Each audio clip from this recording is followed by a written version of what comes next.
Are you able to see the slides?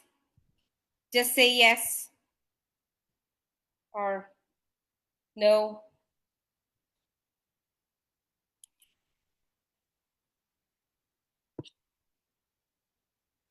Sorry.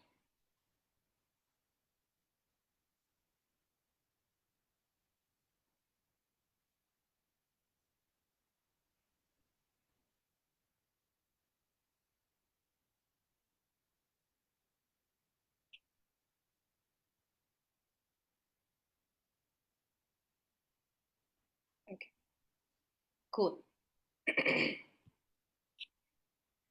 Okay, guys, I'm going to start. So, what is plab?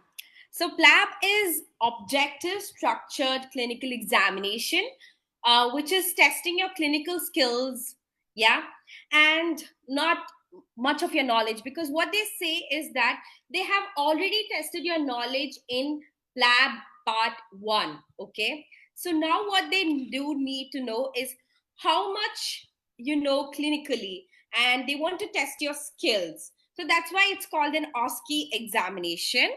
And you have 18 stations, out of which you have two rest stations.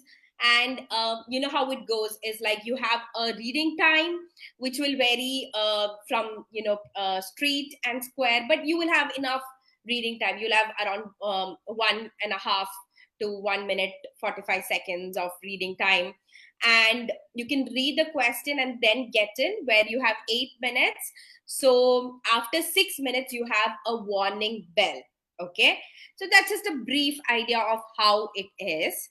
And this will be held in the GMC building in Manchester. So how do you start your station and how do you end your station? So while you are starting the station, you have to sanitize.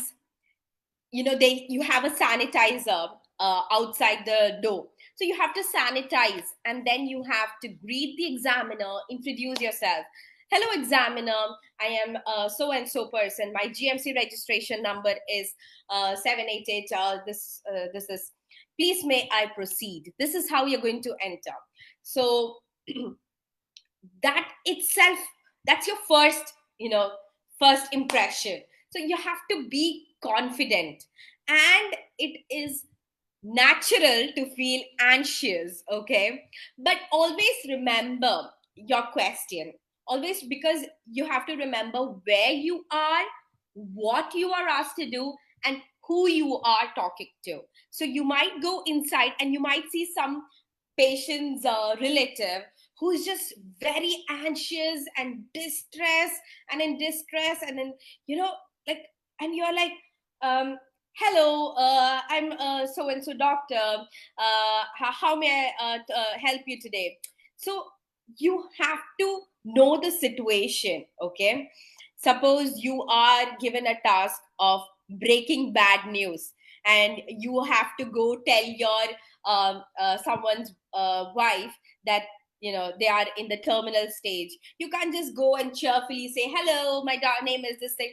You have to understand that you have to catch their non-verbal cues. So if the patient is anxious and walking around, you have to first make sure that the patient is seated. Try to offer the chair. Until then, you don't sit. You have to also stand and talk to them. And then, like, is it all right if you have a seat? And then we can continue talking about it. They'll be like, oh no, doctor, tell me, how's my husband? Tell me, is he going to die? So what you have to do that time is, I see that you're really concerned, and I can only imagine what you're going through right now, and it might be quite disturbing for you. But is it all right if you have a seat, and then we can talk about this? By the way, I'm Dr. Charlotte, and I'm one of the doctors here. That's how you have to prime the patient according to the situation. And some stations you have telephonic conversations, how to introduce you. yourself as, hello, I am Dr. Charlotte, one of the doctors in the GP clinic. Is this so and so person? Or you can ask their name, age, and confirm their address. And you have to say, if this line gets cut by any chance, is this the number to contact? And you also have to ask if this is the right time, because you don't want the patient to be driving and then you're saying, oh, your reports have come back, and then you have chest pain, or sorry, you have something like a myocardial infarction or something like that. You don't want to do some, or you have prostate cancer. Should first say, ask them, is this the right time to talk? Oh, no, no, doctor, I'm driving right now.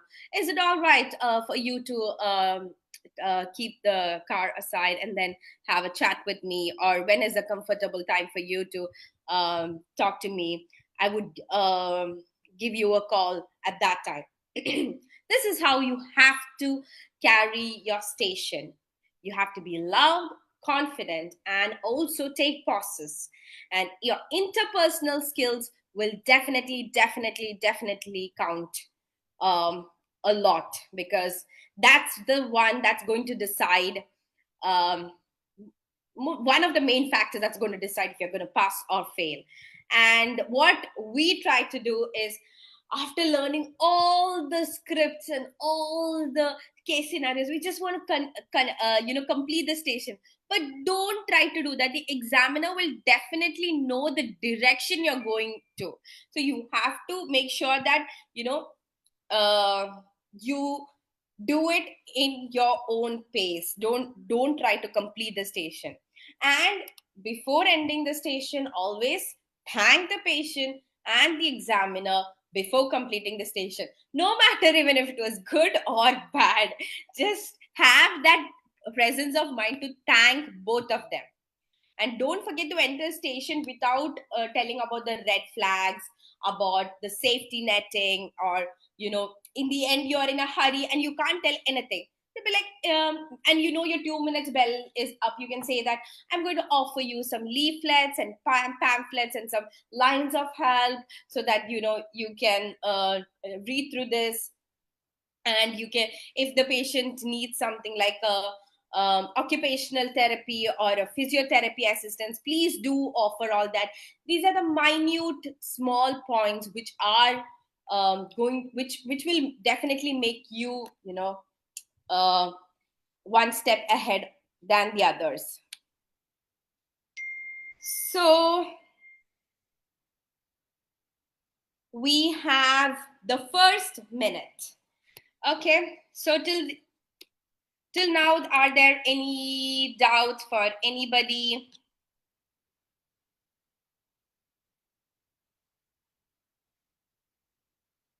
Any doubts?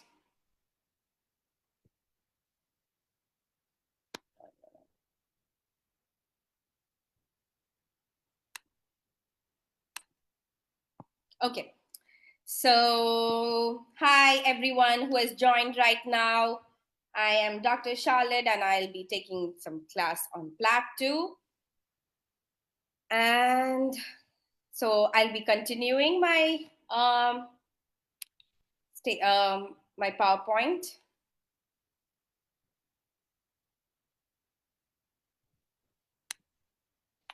I will tell you some do's and don'ts, okay? The first minute is your golden minute. And when you see the patient and you introduce yourself, you have to ask open questions like, how may I help you? What has brought you here today? Or tell me, and then once a patient says, oh, doctor, I have this, tell me more about this. Are there any other symptoms? Because I'll tell you, some of the patients, they are really smart and they have been doing this since ages. So until, if you ask them closed questions, they're not going to give you anything. They will make sure that all your time is gone until and unless you ask the open questions. So first itself, ask the open questions like, so tell me, what has brought you here today? They'll say that, oh, doctor, I have a headache. And then you will be like, Okay, so where is the headache going? Where is it radiating to some point, or tell me what is the nature of the headache? So that is what you should not do. Like, don't just close it. Just tell. Then you should be like, okay, tell me more about your headache. And some people will be like, oh doctor, I had this very severe headache on my left side of the forehead, and it worsens when I'm chewing, and it's been there on and off. They will give you everything, but some other people will be like what, like what do you want to know? Then you can ask your Socrates questions, which I'll be talking to you in some time. And definitely the stations, you have to know your stations, but please don't be scripted, because I know people who have actually vomited the script, and they have failed also, because what they want to be, what they want you to be is to just be a doctor. Be yourself and don't fake it. Okay, because some people, according they'll just read the scripts, and they'll say, okay, doctor, I had this headache since morning. Oh, I'm so sorry about it. And then you be like, okay, I'm so sorry about it, I'm so sorry, I'm so sorry.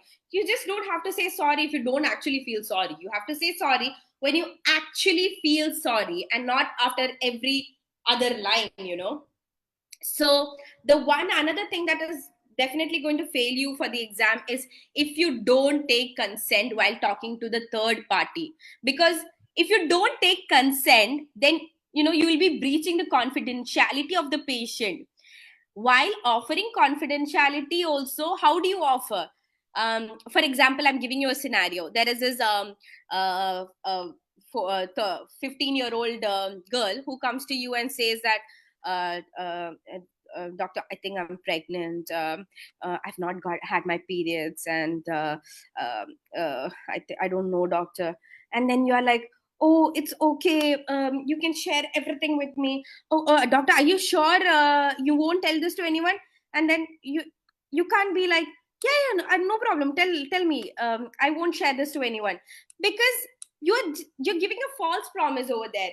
What if the child says that, or the 15-year-old girl says that, you know i had uh, I had sexual intercourse with one of my teachers? Obviously you'll have to breach the confidentiality at that time, right? So please, when you offer confidentiality, you should say, this will be confidential between you and my team, until or till everyone is safe. So when you feel that someone's safety is being questioned, you have to breach the confidentiality. And always offer a chaperone when you are doing any examination. So how do you offer a chaperone? You should say that I have a chaperone to ensure your privacy, because according to the GMC, the examiner, your examiner will be your chaperone. So you don't have to ask them, shall I offer you a chaperone, or do you want a chaperone? You just say that I have a chaperone to ensure your privacy. And again, please read the instructions clearly. If you and the patient is asking you multiple questions, and you are not really sure what to answer, you should say, I don't know, I am afraid, I don't know, I shall get back to you after consulting with my seniors. And that is what they are looking for. They are looking if you are being a safe doctor. Because what we tend to do is we just tend to like complete the diagnosis, and then but if you are in query, it's okay, it's all right. All of us uh, can't diagnose everything at once. I'm not really sure about what this could be, but however, we'll run some more tests and also take some help from my seniors, so that we can come to the diagnosis. However, these are my few differential diagnoses. That's how you should take your stations. Don't let the emotions from your previous station ruin your next station. For example, my first station was prescription writing, and I could barely write anything because my hands were like shivering. So, but then I thought, okay, fine, it's okay. I have some more stations left. I have 15 more stations. I should not ruin them. And that's how you should carry on your next station. The first station will be bad for everyone. Okay, so after that you should pull up your socks and say like, okay, we have 15 more stations and we have to clear all those. And that's why you should not panic when you see a new station. I had a new station, so at that time it's new for you and it's new for everyone. So what you have to be is just be a doctor. You have some case, and how would you treat that patient as a doctor? Just be that. Just be yourself. And one more thing is, please practice with as many as people possible, because you should not restrict yourself to like one or two people or even of the same national, because I learned a lot by talking to people from different nationalities, especially the interpersonal skills and everything. So that's one thing. And don't forget your universal precautions during examinations, when especially if it's a Siemens station and you enter, you should be like, I assume that I have taken all my universal precautions, and this is how you should do everything. And don't forget to notify the health authorities if it is a notifiable disease, because sometimes they will give you some notifiable disease, and then um, it will you will have to say that I have to notify the health authorities regarding this. And these are some of the notifiable diseases: meningitis, encephalitis, acute gastroenteritis, acute infectious hepatitis, TB, measles, mumps, dengue, hemolytic uremic syndrome, and typhoid. You can just make a note of these. So three key points to remember is data gathering, clinical examination investigations, and IPS, that is interpersonal skills. And you should also see how this disease has an impact on their life, what the NHS can do to help.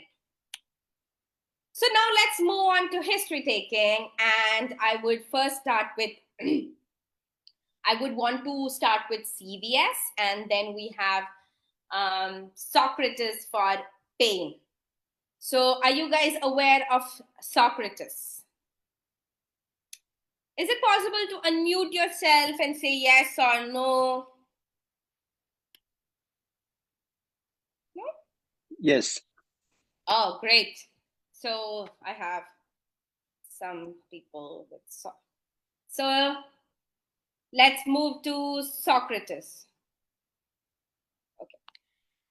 Site onset, character, radiation, associated symptoms, time, exacerbating and relieving factors, and also the severity.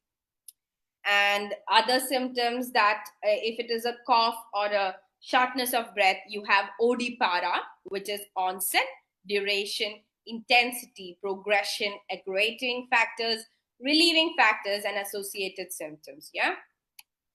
So, past medical history, how do you take for a patient? Any previous similar episodes, any other medical conditions, any medications, including the over the counter drugs or herbal medications, any allergies, any previous hospital admissions. Then you can move on to their family history, any significant family history that I should be aware of. Lifestyle. So before asking the lifestyle questions, you might be asking some sensitive questions, and you don't have to take their permission, because you just have to. But you should just tell them, I'll be asking you some questions regarding your lifestyle. Then you can just continue. Do you smoke? How much? If they say yes, so what do you smoke? How much do you smoke? Since how long have you been smoking? Sometimes, they're very smart. Sometimes they say, no, I don't smoke. Then we're like, have you ever smoked before? Yes, doctor, I stopped smoking just like, 1 week back. Is that relevant? Yeah, definitely. So alcohol also, you have to ask the same questions. How do you, what do you take? How much do you take? How often do you take? If you stop taking, do you have any problems? And in the diet, you can ask, do you include any fruits and vegetables? How is your diet? Physical exercise, do you get any time for any physical exercise? Personal questions will be sexual, recreational, drugs, social, like travel, occupation, and living conditions. So please spend your time for all these questions. But you don't have to ask every question every time, because sexual history is not that much significant in a patient with chest pain, right? You can't, a patient is saying, oh doctor, I have severe chest pain. It's like it's like, in the center of my chest, I feel like an elephant is sitting on me. And you already know that that is an MI, and you can't be like, so are you sexually active? That's not relevant. You have to ask it where it is relevant. Suppose we have some case like reactive arthritis, which I'll be discussing, and then you have to ask. Yeah. So let's move on to chest pain.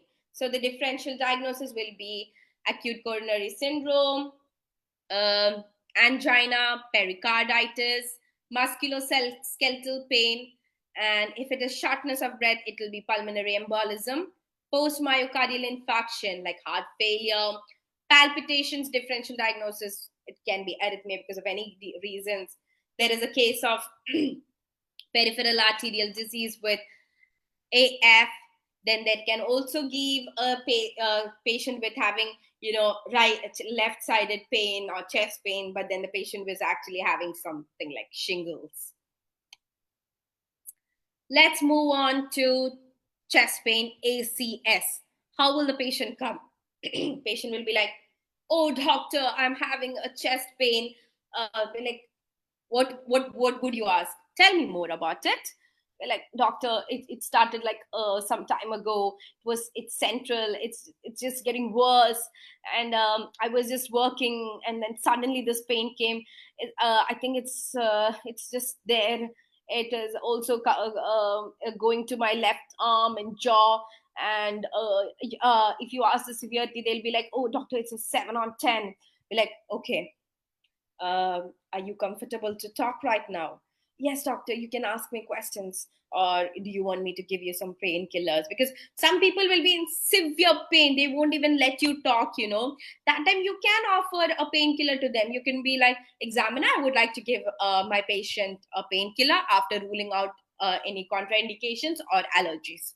Then they will actually let you talk and open up. Otherwise they might just be like, oh doctor, I don't know, I'm just having this bad pain. I can I cannot even talk. And then you cannot go like, is it radiating to your left arm? You have to first make sure the patient is comfortable for you to talk. And then again, open questions, open questions, open questions. Any other problems? Yes doctor, I'm also feeling little uncomfortable, some chest tightness is there. I also had sweating and some lightheadedness. They might tell you all these. Okay. Then okay, so you can ask for any fever or flu-like symptoms. Can anybody tell me why we are asking for fever or flu-like symptoms? Anybody on the chat box? What are you trying to rule out? In chest pain, fever or flu-like symptoms?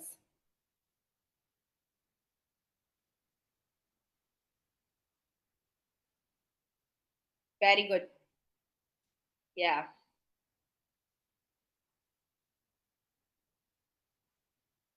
So yeah, it's pericarditis, okay? It's the pericarditis that we're trying to rule out. And you have to ask for any cough, any pain relief on bending forward, or calf pain, swelling, again for DVT, any history of travel. So if the patient is having history of travel, you have to again suspect something like a pulmonary embolism. And yeah. So pericarditis, it is a sharp, continuous pain, relief on leaning forward. Patient is giving you a typical history. It's a sharp pain, relieved on leaning forward. I have a history of flu fever or sore throat 1 week back. Your diagnosis is pericarditis. So when you're learning stations, learn it like this: sharp, continuous pain, relieved on leaning forward, previous history of flu, fever, sore throat, pericarditis. Clinch your diagnosis, and then you rule out other conditions. Okay, then you move on to the past medical history, like if there's any similar conditions in the past, any diabetes mellitus, hypertension, dyslipidemia, anything else, any medical conditions that I should be aware of, or any similar conditions among your family members. Lifestyle you have to cover here, because smoking, alcohol, recreational drug activities, everything is important here, and their physical activity, their diet. So psychosocial, for every case you should be like, who do you live with, where do you work, are you under any stress, all these you have to do. And after you cover all this history, say that you will be doing a general physical examination. By will be checking your vitals. I will also be doing some investigations like ECG. Some I will be sending some special tests like cardiac enzymes to see how they are. And we can also do a jelly scan of your heart, that is a 2D echo, to see how it is.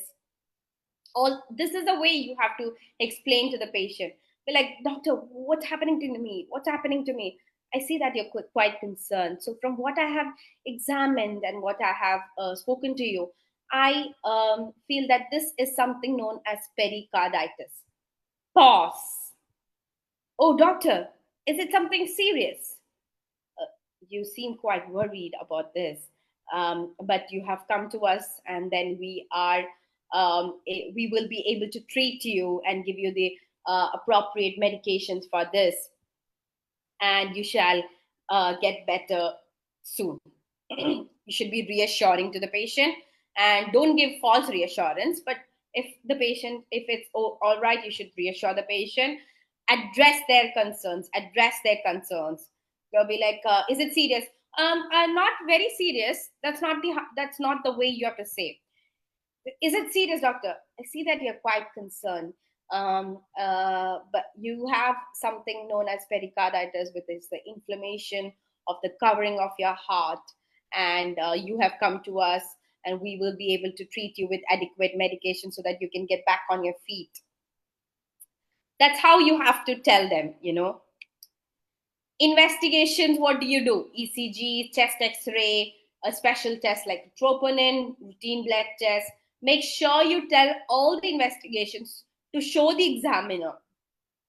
I'll be doing, so that there are some candidates who will tell that I'll be doing some investigations and some tests so that we can come to the diagnosis. The examiner will be listening to you, to what you're saying. So these investigations are for your examiner to know that you know the thing. That's how you have to present. So what will you give for ACS?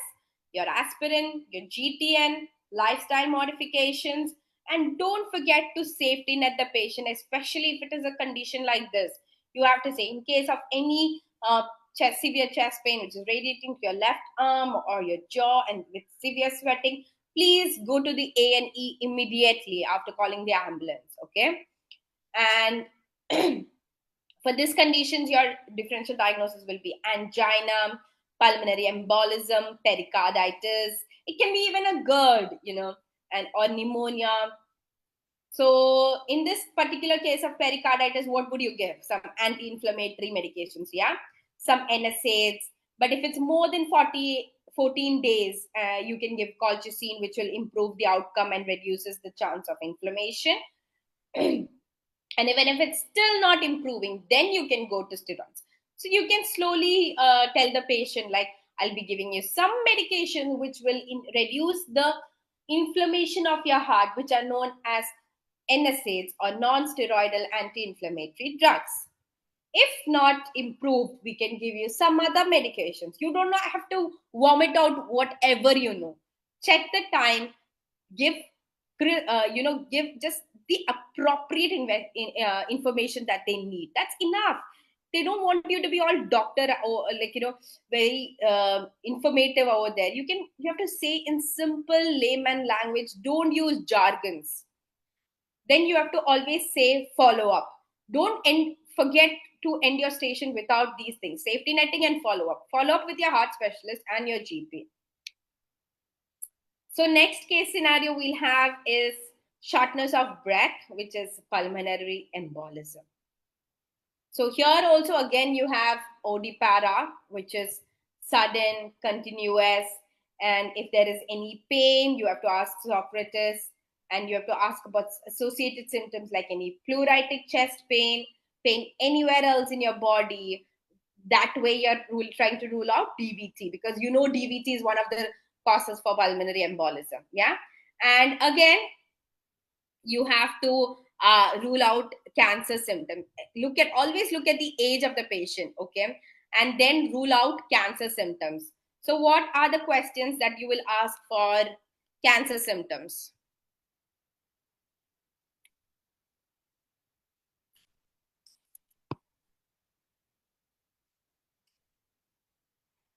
Can I have it on the chat box? What are the questions that you will be asking to rule out cancer symptoms? Cancer. Yeah, exactly. Yeah, very good. Unintentional weight loss, fatigue, loss of appetite. Exactly. Because you are lumps and bumps, fever, lethargy, loss of weight. Exactly. Flaws symptoms. Yeah. So these are the questions that you will ask. And then you can know if it is cancer, if it is a lung cancer.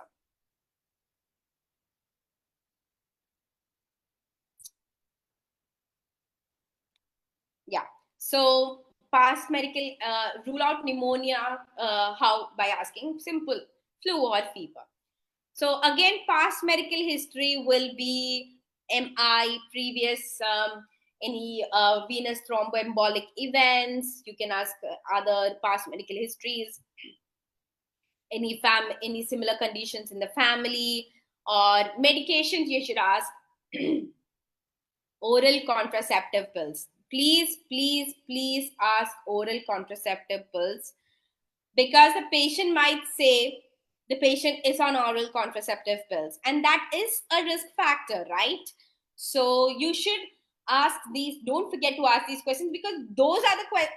If this is a case of pulmonary embolism, means these set of things you should ask. Don't forget travel history, don't forget the medication history, because they will give you OCP. Don't forget to ask if the patient is pregnant. Ask the patient's LMP. You have to ask the risk factors like smoking, alcohol. All these are the questions you should not forget to ask. Okay. In pulmonary embolism, sexual history is not very important, but you should ask about LMP if the patient is pregnant, if the patient is on any OCPs. OCPs are the risk factors, right? And travel history also. They might say yes, positive for both these questions. And investigations will be D dimers, ECG, chest X-ray, and you should tell about every investigation to the patient in a very very layman term. We will be doing some special tests like the D dimer, which we'll know if there has been any clot. Okay, they'll ask, doctor, is it serious? I see that you're concerned. Yes, it is serious, but however, we'll be starting you the treatment immediately to prevent any further complications. Here, you cannot give any false saying that, oh, it's not serious. Or you can also be like, you should not be like, is it serious? Yes, it is serious. I see that you're concerned. Um, it is serious. However, we will be starting the treatment immediately to prevent any further complications. See how nicely it is being put. And definitely, the patient will be convinced by this. And then they be like, why did I get it? Like, you mentioned that you were taking some OCPs. You also mentioned that this has happened for your mother or father. And or you can say that you did mention that you have a long travel history, so this could be the cause for this. And be like, can it be something else? Well, you cannot always be sure about everything. Yeah, you should be like, yes, we shall do more detailed investigations to rule out other conditions. This is how you should answer, by not just saying a blunt yes or a blunt no. You should be very diplomatic in your answers. Yeah. And how do you manage PE? Oxygen, IV access to monitor closely, analgesia. You have to assess the circulation. You have to give the patient low molecular weight heparin, that is fondaparinux once the diagnosis is confirmed, and vitamin K antagonists confirmed case for if it is a confirmed case for 3 months you have to get. So, guys, any doubts so far?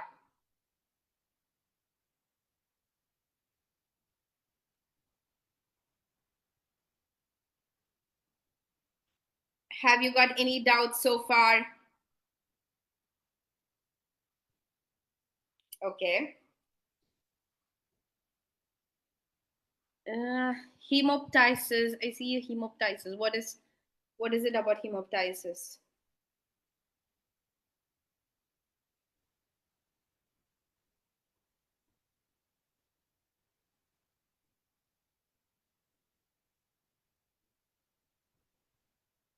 Okay, okay. Any doubts so far? Mm, okay, no. You can put a yes or a no on the chat box so that I'm aware that everyone's there in the class. Okay, good.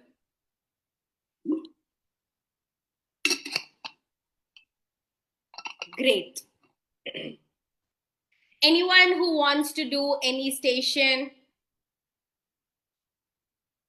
Anyone who wants to do any station, they can put it on the chat box. Okay. SK. I can just see SK. Please type your name, SK.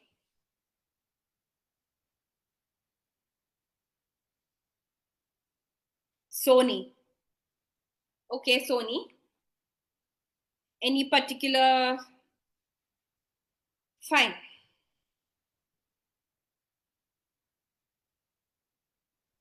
Can you unmute yourself? Yeah, fine. Hi, Sony. How are you? I'm good. How are you? I'm fine. Okay, great. So we can do a station, okay? Sure. And I'll be giving you the question. It's chest pain. I Mhm. mean, it's CVS itself, okay? Okay. So you are FY2 in A and E, Mm-hmm. okay? And you can take my name, or it's Charlotte Shabu, age 27, presented to the hospital with chest pain. Okay. Please talk to the patient, take history, discuss your initial plan of management with the patient. Okay. Okay, so you have 1 minute to think. Mm.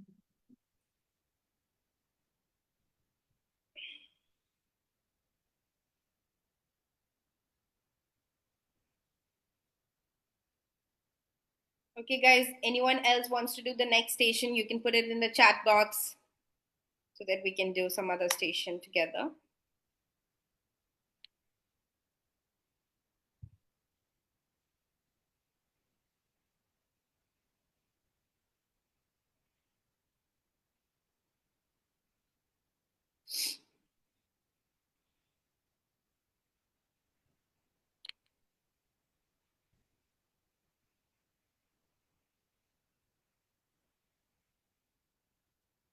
Okay. Yeah, so you can start. You setting the timer?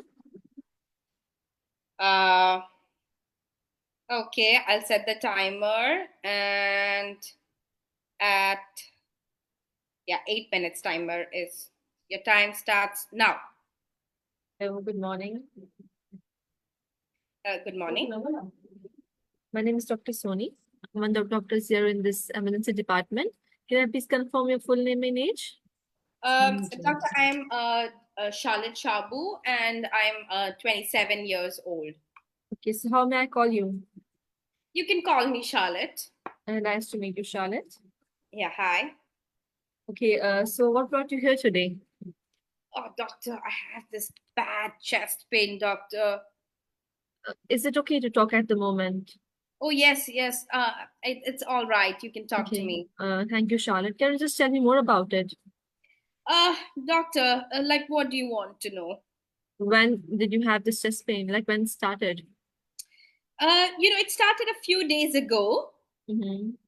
Okay. And was it and yeah? yeah, Was it sudden or gradual? it was sudden, doctor. Okay. And what type of pain it is? Uh, you know, uh,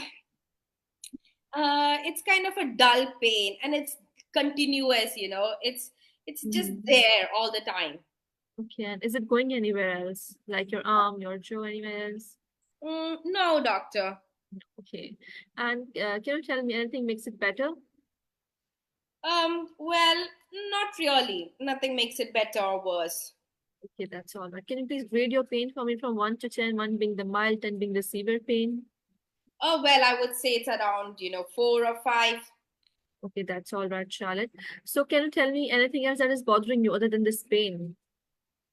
No, doctor, I don't think so. Okay, no cough, No, no shortness of breath. no. Okay, and by any chance, did you have any trauma to your chest? Well, I think I might have just fallen, 3 days ago, from my bicycle, but that was like Okay, 3 days ago. Yeah. and is it left or right? Doctor, it's actually on my right side. Okay, right. And you had a fall 3 days ago, right? Yeah, doctor. And so after that, you're having this pain. Before that, no pain was there? No, doctor, not that I can recollect. Okay, and did you notice any kind of injury or bleeding from this injury site? No, doctor, it was just a minor fall from my, Okay. um, you know, Mm-hmm. bicycle. Okay, that's all right, Charlotte. So, have you noticed any fever recently? No, doctor. Any flu-like symptoms? No, By any chance, any weight loss? no, Lumps or bumps anywhere in the body? no, Okay, do you feel more lethargic or sometimes no, doctor. any dizziness? No. No. Okay, thank you so much, Charlotte. Well, I need to ask some of the questions regarding your general health. Okay, so Uh-huh. do you have any medical condition diagnosed before in the past? Um, no, doctor. I'm fine. Okay. I'm fine. Otherwise, but I'm quite concerned about this chest pain. I was Yes. serious. I was thinking what it could be, and that's why I came to you because I'm otherwise very fit. I go on walking on a daily basis, and I'm Mhm. kind of very fit. I'm glad to hear that you take care of your health in such a good manner. And of Uh-huh. course, we will definitely come to your concern. Okay, let me assist you first, examine you, and definitely we'll work on that. Okay, Charlotte? Okay. Okay.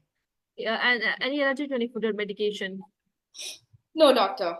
Anyone in the family have related chest problems or anything significant? No. Okay, and can you tell me about like any previous episodes like this in the past? No. Any previous surgeries or hospital stays? No, doctor. Okay, something regarding your lifestyle, Charlotte. Do you smoke? No, I don't. Okay, and do you drink alcohol? Yes, occasionally on the weekends I do consume Yes. um, Okay. some wine. Right. And what about your diet? Is it a healthy, Well, balanced diet? yeah, I do try to stay fit. I have a healthy diet. That's great. And you told me that you walk daily, and that's a very good thing, Charlotte. Well, can you just tell me something regarding your menstrual cycle? When was the last menstrual period? Well, it was 1 week ago. Okay, is it everything okay, like regular periods, no heavy bleeding, right? No, no, it's all right. Well, thank you so much, Charlie, for this information that you have given me till now. Now, I would like to check you some of the observations, like your blood pressure, your pulse, your temperature. Okay, I would like to examine your chest. I will see and hear for the chest sounds as well. Okay, and Inspection, chest moving bilaterally, symmetrically, no sign of any trauma or injury. No, palpation is normal, percussion is normal, auscultation is normal, mhm. and blood tests are waiting. Okay. Charlotte, now I would like to take some of the heart racing as well, your ECG, okay, to just make sure there's nothing wrong with the heart, right? Uh-huh. And for now, as you are in pain, I would like to give you some of the painkillers, ECG okay? normal. Okay, I'll give you some of the painkillers to relieve your pain here as well, and at your and prescribe painkillers for you at the home as well. Okay. 2 minutes remaining. Okay. And well, Charlotte, do you have any idea what it could be? No, doctor. I'm not really sure. Is it something like heart attack? Uh, well, uh, well, Charlotte, as we did some of the tests, this is not a heart attack, right? And your chest pain is almost on the right side, so you are on the safe table now. Don't need to worry about it at the moment. Oh, oh, Is that thank okay? God. So then, what Yeah. is it? Well, definitely, I'll talk to my senior. They will come and assist you further, and we'll definitely make a diagnosis for you in a short while. Would that work for you? Okay, doctor. Mm-hmm. So are you going to give me something right now? Pain. You're gonna give me Yes, some painkillers. yes, definitely. I'll give you some of the painkillers at here in the department, and also I'll prescribe some of the painkillers to take at home as well. Okay, I'll give you some of the leaflets that may contain some of the red flags that if you feel if you have fever and shortness of breath, any cough that is not going, any blood in your cough, just come back to us at that moment. All right, Charlie? Okay, okay, that'll Okay. be fine. Anything else that is concerning you at the moment? Oh no, doctor. Thank you so much. Yes. Thank you so much, Charlotte. Okay, and as I already told you that I am giving the leaflets, okay, that Okay. can be more information. And I'm glad that you maintain a healthy diet. Just keep on that, okay? Mm-hmm. Okay. Okay. Okay, and thank you so much, Charlotte. Thank Nice to you. meet you. Thank you. Thank you. What was it? It was just a musculoskeletal pain because I fell Okay, down. okay. Right, that's Oh, okay. you did well. You did well. So, guys, how was it? How did she do? How did you find it? Comments? Any comments? It was good. It was good, Sony. It was Thank good. you. Yeah. So what I felt is that you forgot to ask about the site. Please follow the Yeah. Socrates in that site. Don't miss out the site because it was quite later on. You asked me Yeah, where. yeah. I just reminded you later.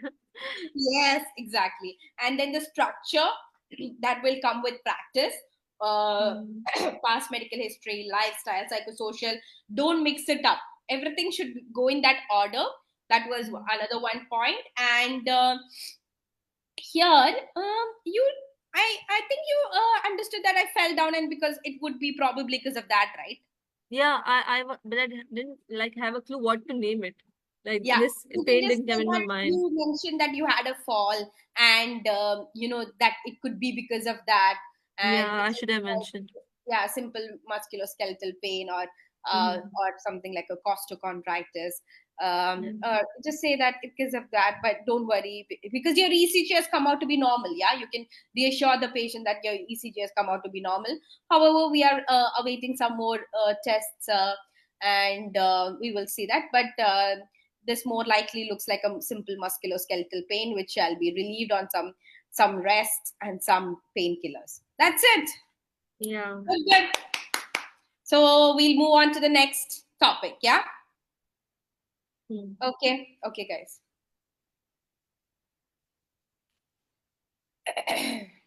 So I'll be continuing. So if it is a pulmonary embolism, again we have to do the well score. It's a very if it's just for your knowledge, you can learn that. And if it's a score of 4, you can do a CTP or a VYQ scan. And if it is 3, you have to do D dimers. And if that's raised, then you have to do CTPA and VYQ scan. Differential diagnosis: pulmonary embolism, TB, asthma, pneumonia, heart failure, PCP, lung cancer, all these you have to keep in mind. The other case of shortness of breath will be a heart failure scenario where you have to do OD-para, which is breathlessness, where they'll say breathlessness while I climb the stairs and I feel better while taking rest. Wake up in the middle of the night due to breathlessness. Other symptoms will be cough, wheeze, chest tightness, dizziness, tiredness. All these are the questions that you have to ask in this question. And they'll also say that they have some swelling in their feet. They might not directly tell you, but be like, doctor, I feel my socks is getting tighter these days on my feet. That's the clue for you, saying that this is a case of pedal edema. And past medical history, any similar episodes, any other conditions, uh, they will say, yes, doctor, I had a heart attack few years back, and how was it managed? Oh, they gave me some medications. And are you taking them? Oh yeah, I used to take them, but then they used to give me this bad cough or some other side effect. That's why I stopped it. Oh, was it advised by your GP to stop? Oh no, doctor, I stopped it on my own. We're like, okay, so that's the reason for you. Now this is a case of heart failure because they have not been taking their medications regularly. You have to ask them. You have to keep asking them, who are you take? They'll say, yeah, they gave me some medications. Are you taking them regularly? Oh no, doctor, I miss them sometimes. All these are the clues that this is a case of heart failure. So, and family history, they will say that the father had MI or something like that. And here, definitely, you have to ask about lifestyle and psychosocial. Then examination, you should say that I will be doing some general physical examination by examining your chest, abdomen, heart, lungs, some investigations like special cardiac enzymes, some chest x-ray, ECG, an ultrasound of your heart, which is the 2D echo, and we have to give them some beta blockers and AC inhibitors. So while telling the management, we should say like this, like, we have medical and non-medical management. The medical management is like this, the non-medical management is like this. You have to give them on their plate because you might not have the time to list everything. So in that case, you have to say, which one would you like me to talk about first? That's what you have to say, because the examiner knows that, okay, you know the thing. Then some cases will be there with palpitations, and that time they'll just say that I have some weird, funny sensation in my chest. Like, so what is it? Something weird or something like beating, then fluttering sensation. You have to ask the OD para and associated symptoms like lightheadedness, dizziness, blackouts, fever, flu-like symptoms, loss of weight, any sickness. All these are the things that you have to ask for palpitations. And if everything is negative, you have to go and ask about their lifestyle, where they will be telling, I take doctor, I take around 6 to 7 coffees a day. You know that coffee will cause palpitations, right? So that will be your positive history. And so can someone tell me what are the questions which you will ask for hyperthyroidism?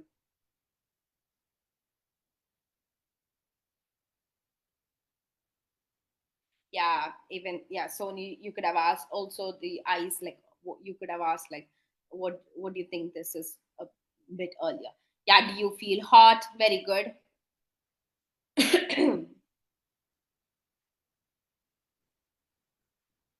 Yeah, tremors, weight loss, heart racing. Exactly. So, hypothyroidism can also cause palpitations.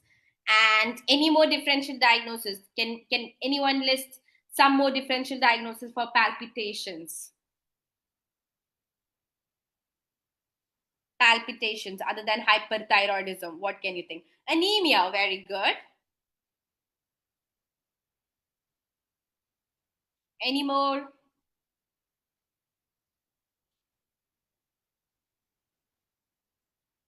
I can give you a clue. It's a condition where you have anxiety. Very good. AFib. There is one endocrine condition. Can anyone tell me what that is? Oh, yeah, someone has mentioned that pheochromocytoma. Yeah, yeah. Someone named ABCD, I think. Okay, so yeah, pheochromocytoma, exactly. That all these are your differential diagnoses, okay? So yeah, these are your differential diagnoses. Next, let's go to rheumatology and Does anyone want to practice a rheumatology station with me? You can put down your name.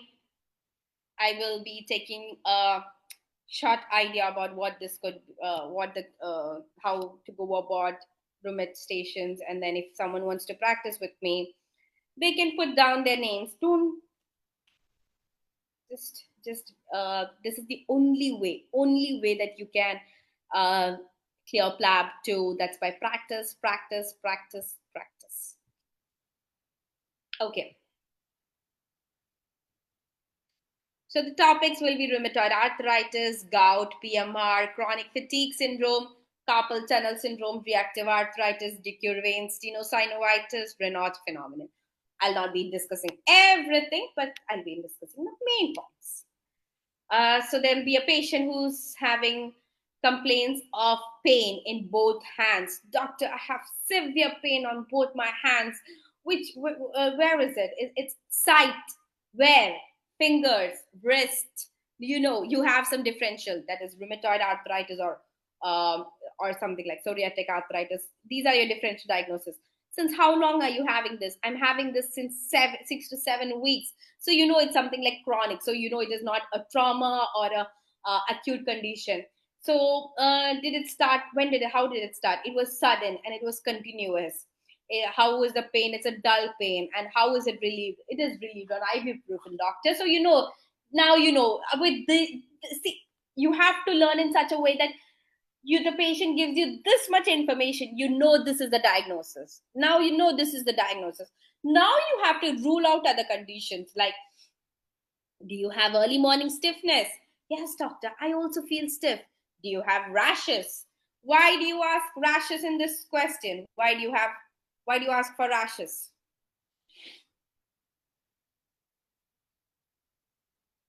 Anyone? Why do you ask for rashes? SLE, exactly. You have to rule out SLE for the patient, yeah?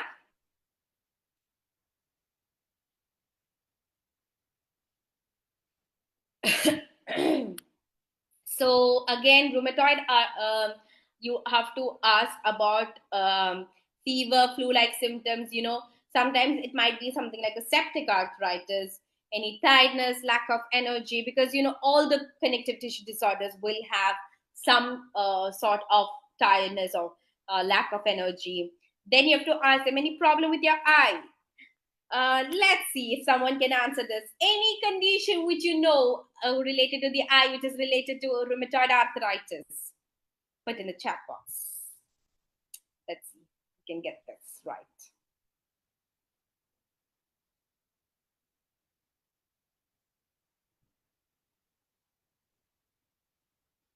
Keratitis, is it keratitis? Anterior uveitis.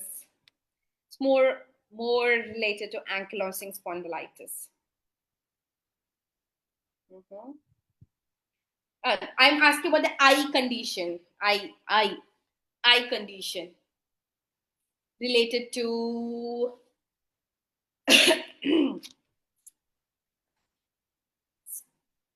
yeah, someone has said scleritis. Yeah, scleritis, episcleritis is the one that is usually related to this. Okay, and so how then you again go on to vision problem. Vision problem, you know, you have to ask about, because even many of the connective tissue disorders have some vision problems, breathing difficulties. You have to ask about their past medical history, lifestyle, psychosocial. Everything is uh, uh, as per the routine. But here they will say, "Doctor, I'm a secretary and I have difficulty in typing." How do you tackle that situation? You have to see that the patient is saying, I live by typing, and you're saying, I have rheumatoid arthritis and I am going to have these problems. How do you tackle those situations? So you have to say about occupational therapists. You have to ask about some other options in their office which they can do something else. You have to find some solution for them, and that's how you have to deal with this. Okay, So you have to tell rheumatoid arthritis is an autoimmune condition that causes pain, stiffness, and swelling in the joints. Symptoms usually affect the hands, feet, and the wrists. I will be doing some investigations, which is routine blood counts, something known as the anti-CCP, X-ray of your hands and wrist joints. I will also be giving you some medications, which is disease-modifying anti-rheumatoid um, drugs and corticosteroids. And you don't have to mention everything. Some steroids for some DMARDs for modification of your disease, some steroids to bring down the inflammation. I will also be referring you to a rheumatologist to discuss about the options at a length, and also refer to OTPT. Don't forget occupational therapists and physiotherapists in this scenario. Okay. Gout. So the patient will be like, "Oh, doctor, I have this very bad pain on my big toe." Patient is like wincing in pain. Oh, then big toe, you know that mostly it is gout. Yeah. How long has it? It's been a few weeks. It's a sharp pain which is aggravated on walking, and some redness and swelling is there. And in this situation, don't forget to rule out septic arthritis. That might be a case.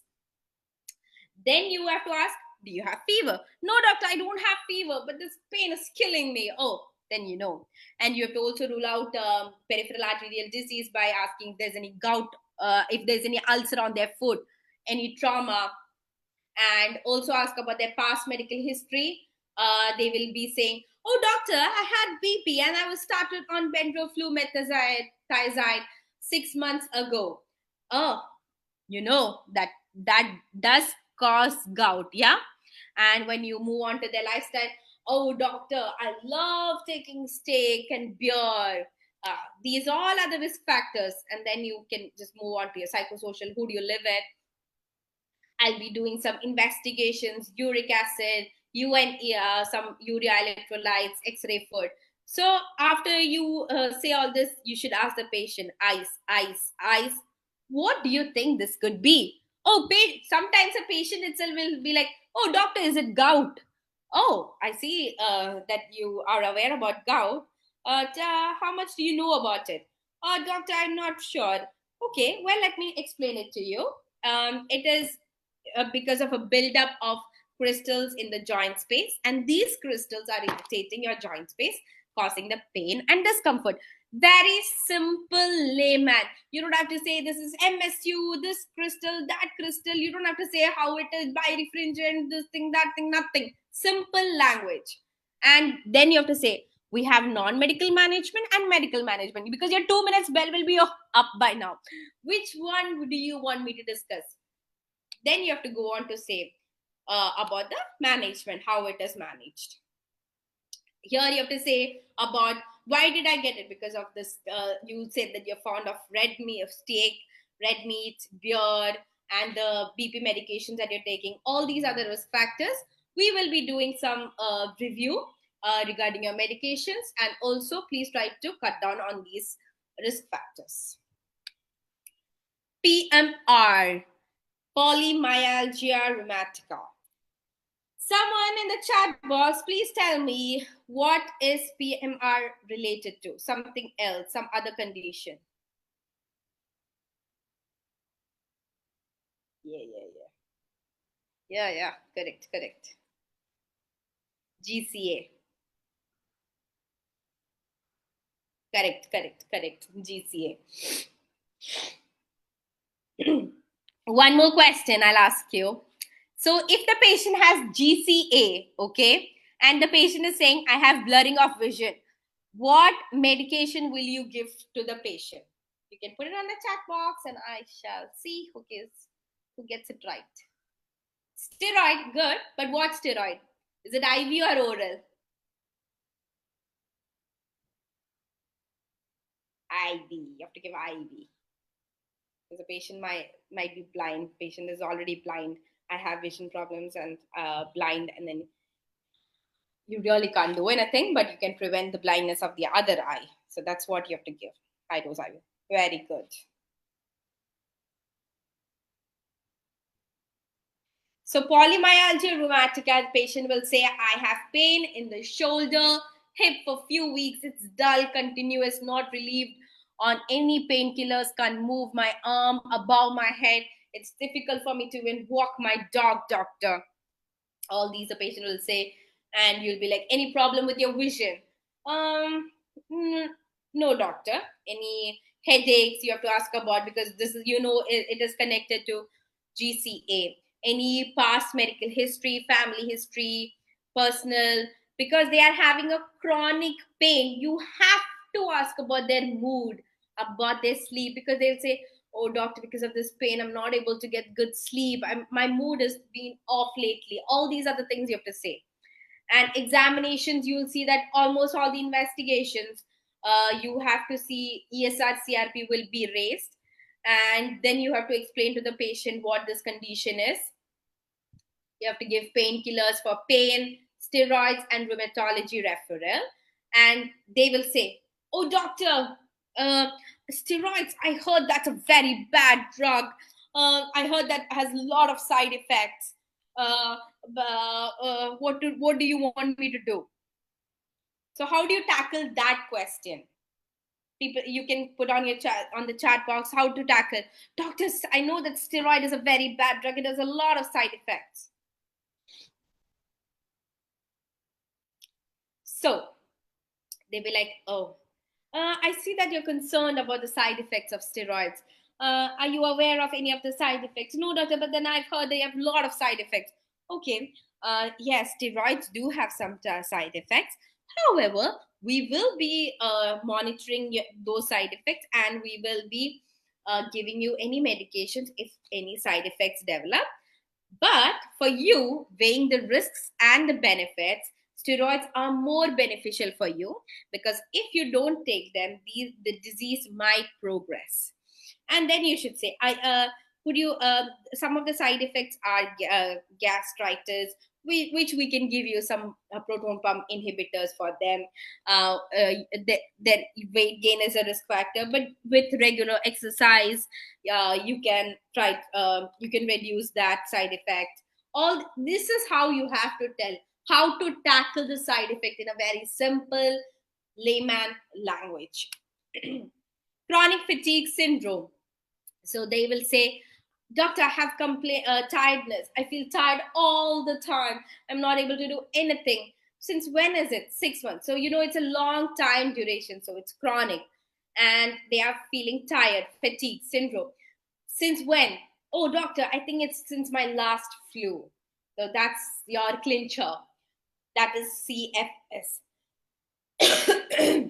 However, since it's tiredness, please do not forget to rule out cancer symptoms, thyroid problems, sleep disturbances.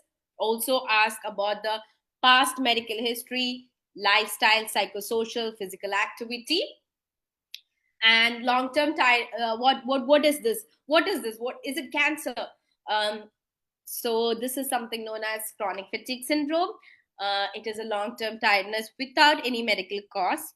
You have to refer them to the CFS clinic or rheumatologist, and also check for anemia, LFT, RFT, vitamin levels, thyroid hormones, and management is just by giving vitamin supplements and some CBT relaxation techniques to tackle their stress. Don't, in any case of tiredness, please don't forget flaws, cancer, to ask the flaws, loss of weight, loss of appetite, any lumps or bumps in their bodies, and hypothyroidism symptoms, IBD, CKD, DM, HIV. All these are the differential diagnosis for any fatigue, chronic fatigue. Okay. So, can anyone tell me what this case is? Are you able to see the slide? I have pain in my joints since 2 weeks. It's on and off. It's a mild pain. It is associated with discomfort of the eye. Can you guys put in the chat box? Oh, yeah. Yeah, you know the diagnosis. Yeah.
Are you able to hear me?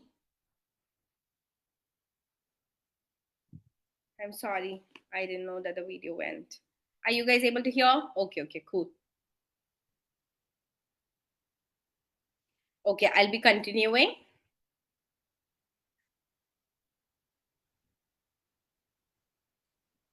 Okay. So, yeah, this is how you have to take the sexual history. Are you sexually active? Are you in a stable relationship? Do you practice safe sex? All these are the questions that you have to ask, okay? And when was the last time they practiced unprotected sex? Examination, you have to check the vitals, musculoskeletal system.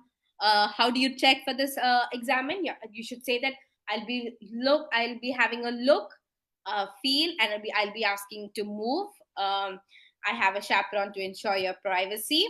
At any point, if you have any discomfort or pain, please do feel free to stop me, and I shall be as gentle as possible. So usually, the reactive arthritis affects the weight-bearing joints in an asymmetrical fashion. Management, you should be like, this is a temporary condition. It's just a flare up of the joints because of the when your immunity starts acting up against your body. And for this, we will be giving you some medications for symptomatic relief, like NSAIDs, steroids. And then if they have eye symptoms, you can offer them eye drops and some DMRs. And then the eye symptoms shall resolve in 2 weeks. So, can anyone tell me a common organism that causes reactive arthritis?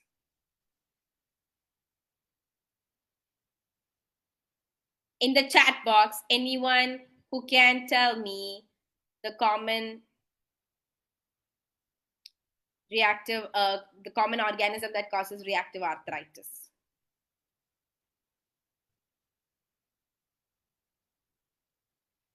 Yeah, yeah, yeah, chlamydia. Yeah, good. Okay, so yeah, and then the next will be a case of Raynaud phenomenon. The patient will say, "Oh, doctor, I have some color change on both my hands, and it feels some pain is there when it's just on and off, and it's been there since few hours. What makes it worse? The cold weather. Oh, it's when I go out in the cold, my hands turn like pale, and then I feel it's very painful." You have to ask fever to rule out any trauma. You have to rule out any trauma, joint pain. You have to ask to rule out any rheumatoid arthritis. You have to ask for rash. Um, you have to check for any pain behind your eye, any hard or thickened skin, numbness of your hands. You have to also check for the past, all these negative history. Once you rule out, go for the past medical history, family, lifestyle, psychosocial. And when you move on to the investigation, general physical examination, routine blood investigations, renal functioning tests. And how do you say the patient has Raynaud's? You should just say it is a common It's a common problem, and it is usually does not cause severe problems. You can often treat symptoms by keeping yourself warm. However, it can be a sign of something more serious condition. Yeah, it can be secondary to some other rheumatological condition as well. Yeah. So again, here you have to say we have management for this, medical and non-medical. Which one would you like me to discuss first? Oh, doctor, can you tell me about something non-medical? Please do keep your home warm, wear warm clothes during the cold weather, exercise regularly, eat healthy, do not smoke or do not have too much of caffeine. Medical management, if the symptoms worsen, when we can give you some calcium channel blocker medication like nifedipine. Okay, this will help with your symptoms. Don't forget safety netting, like saying that if the symptoms are worse or you feel one side of your body is weak or any joint pain, stiffness, skin rash, muscle weakness, all these, please go to the GP. So guys, that's it. We are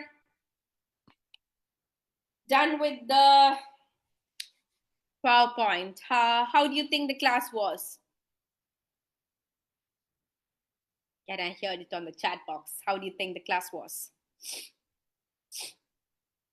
Oh, okay. Okay.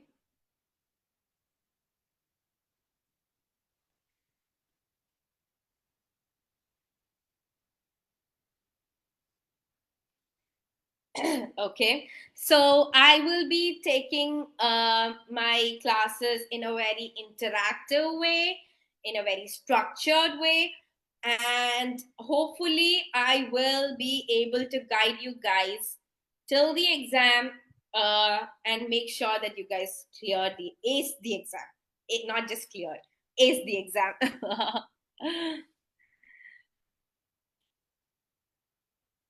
Thank you so much. Thank you. Thank you so much for the wonderful session, Doctor.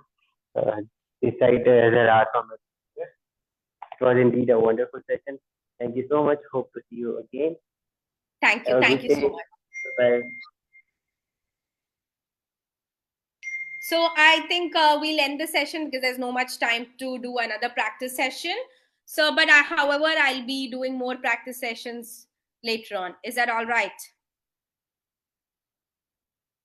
So, yeah, please feel free to ask me any doubts, and also to do mocks, and I shall be making more PowerPoints in a very structured way, and what topic you guys need, all these shall be done if possible in a very organized manner. Thank you so much.